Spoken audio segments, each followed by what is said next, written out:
appears that there is more and more fire and smoke enveloping the very top of the building. And as fire crews are descending on this area,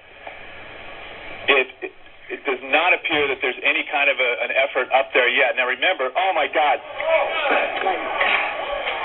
That looks like a second plane. I did not see a plane go in. That just exploded. I just saw another plane coming in from the side. You did. That was out of yes, and that's the second explosion. You could see the plane come in just from the right-hand side of the screen. So this looks like it is some sort of a concerted effort to attack the World Trade Center that is underway in downtown New York. On September 11th, 2001, Al-Qaeda terrorists hijacked 4 airplanes and crashed 2 of them into the Twin Towers of the World Trade Center. This truly evil act killed almost 3,000 people, the largest loss of life from a foreign attack on American soil. Thousands more, friends, family members, and loved ones were affected by this tragic event. One of them is Ed Moore. He worked in the city at the time, and he describes how it impacted his life. Traffic? Was there people on the streets running? No, what was the scene like there? We were kind of out early because again the second plane hit, so we realized it was an attack. I took a couple of phone calls, first from Paula on the West Coast, and then from some other friends. I realized that I wasn't going to be able to get through to Uncle Kevin. I started thinking about who else I was very close with. Former co-workers at Canner and other people I knew in the World Trade Center. And then I realized that the phones were out. There was no communication. So, I gave up that thought, and then the thought was get home to the family. I was thinking people were going to be upset. I mean, there was an attack on our country. By this time, we knew. We didn't know who it was, and again, I was concerned about the Brooklyn Bridge because I was thinking the Brooklyn Bridge. Then I was thinking maybe the Triborough Bridge. So we went up over the Triborough Bridge. And one of actually before I left the office, you asked me about seeing the World Trade Center from the office.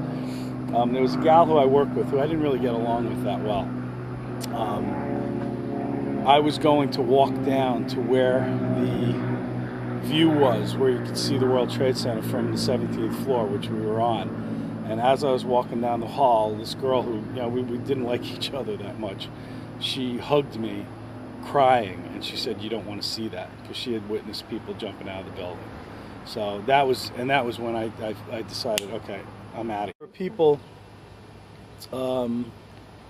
with their cars stopped, looking out, looking south, watching the buildings burn. And it was at that time that we realized the fire was still on, and people started talking about, oh my God, what's going to happen? All those people are going to die in the fire. We had no concept of the buildings collapsing whatsoever.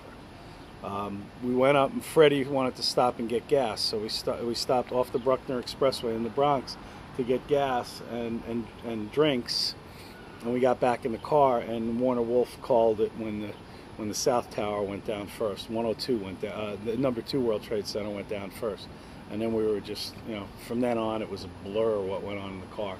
We were terrified and sad for the people we knew. But Frank Arnone called, and I was like, he goes, "You're the last parent that works in the city that we had spoken for." He goes, "Thank God you're okay." He goes, "I'm about to address the children, and we didn't want to address the children until all the parents were accounted for." I was the last unaccounted for parent, so Frank said he was then going to talk to the children. So, then I was in a state of shock basically for a couple of days. We didn't work for a couple of days. Mm-hmm. I think I told you that the next day, Mom and I decided to keep the TV off because on September 12th, Kristen had Legos, and she says, Daddy, come here. And she had a stack like this, and then she had a stack up to here. And I said, "What are you doing, honey?" And she goes, "I'm rebuilding the Trade Center." So, the aftermath. I mean, after being in shock, we didn't work for Tuesday. We didn't work the whole week. We went back to work on Monday, and then started the grieving process. We went to a number of memorial services for people, including Buff, which was at St. Michael's Church. Mm-hmm. Mom went with me, and his daughter gave a beautiful. His wife spoke. His daughter gave a beautiful speech, yeah. And then you started finding out what went on. I mean, as it went on, I became more and more angry. Mom being a flight attendant for American Airlines who had flown that trip. She had flown that particular flight that was going to San Francisco with a full tank of gas. American Airlines number 11. That son of a bitch of Mohammed Atta flew into the World Trade Center. Mom had been on that flight. And Osama bin Laden, he had his whole manifesto, and he follows a radical Islam that hates Christianity on every level. And so personally, I was very frustrated because I realized this is not going to end. I'll end before this fight ends. So it hurt me personally, and of course all the friends we lost, plus the fact that I knew innocence was lost. None of those people deserve to die. None of those families deserve to lose their loved ones. None of those children deserve to grow up without their parents. No one deserved what happened that day.